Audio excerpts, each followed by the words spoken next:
Ce qu'on voit là, on pourrait penser que c'est juste un énorme coup de soleil, vraiment sévère.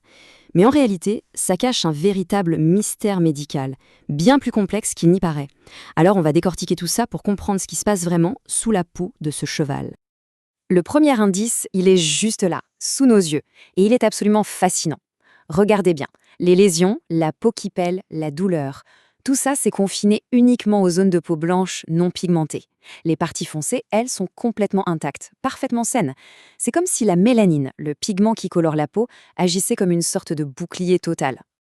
Du coup, ça nous amène à la grande question, le cœur du problème. Pourquoi? Pourquoi cette réaction est-elle si violente et si sélective? La réponse, en fait, ne se trouve pas que dans le soleil. Le vrai coupable est caché quelque part à l'intérieur de l'organisme du cheval. L'enquête nous met sur la piste d'un agent qu'on appelle phototoxique. Pour faire simple, c'est une substance qui, une fois dans la peau, devient hyper réactive, presque explosive au contact de la lumière UV du soleil. Mais ce qui est vraiment crucial à comprendre, c'est qu'il n'y a pas qu'un seul chemin pour que cet agent arrive là. Il en existe deux très différents. On a donc deux scénarios à examiner, deux dossiers si on veut. Le premier, c'est la photosensibilisation primaire.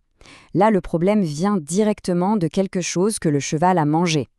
Et le second, la photosensibilisation secondaire, qu'on appelle aussi hépatique. Et là, l'origine est bien plus profonde. Ça vient d'une panne interne, plus précisément au niveau du foie.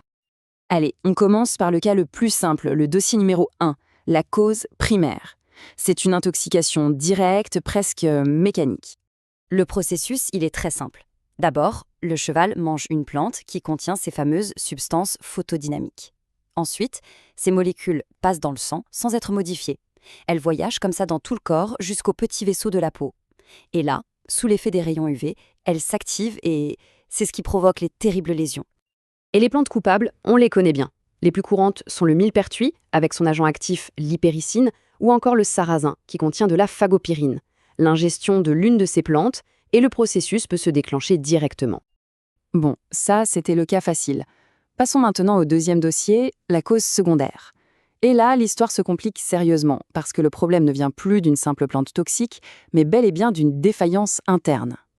Et c'est là qu'on touche au point le plus important de cette analyse. Parce que même si la cause primaire est plus simple à comprendre, la forme secondaire, celle qui est liée au foie, est en réalité beaucoup plus fréquente. C'est le diagnostic le plus probable dans l'écrasante majorité des cas. L'agent toxique ici a un nom, la phylloérythrine. Et ce qui est incroyable, c'est son origine. Elle provient de la dégradation de la chlorophylle. Oui, le pigment tout vert de l'herbe que les chevaux mangent tous les jours. Alors, comment une substance aussi banale au départ peut-elle se transformer en un poison aussi violent? Pour bien comprendre, il faut faire un face-à-face. D'un côté, le fonctionnement d'un corps en pleine santé, et de l'autre, un corps où le système a déraillé. C'est l'histoire d'un processus de nettoyage qui tourne très mal. Voilà le cycle normal, chez un cheval en bonne santé. Il mange de l'herbe, la chlorophylle est transformée en phylloérythrine. Cette substance passe dans le sang et arrive directement au foie. Et le foie, c'est une super station d'épuration. Il la capture, la traite et l'élimine via la bile dans les excréments. Résultat, la phylloérythrine n'atteint jamais la circulation générale. L'affaire est classée. Mais là, c'est le scénario catastrophe. Si le foie est malade, s'il n'arrive plus à faire son travail, notre station d'épuration est en panne. La phylloérythrine ne peut plus être éliminée. Alors elle s'accumule, elle déborde dans la circulation sanguine générale et se répand partout dans le corps, y compris la peau. Et là, elle attend juste les rayons du soleil pour s'activer et tout détruire. Mais pourquoi le foie tomberait-il en panne comme ça? Les causes sont graves. Ça peut venir d'une intoxication chronique par des plantes toxiques comme le sénesson, d'un blocage physique des canaux biliaires ou bien d'autres maladies comme des hépatites ou des abcès. Alors, au bout du compte, quel est le verdict de notre enquête? Quel est ce message que la peau essaie désespérément de nous envoyer? Faisons le point. Le symptôme, c'est cette nécrose de la peau blanche. Le mécanisme, c'est l'activation d'un agent toxique par les UV.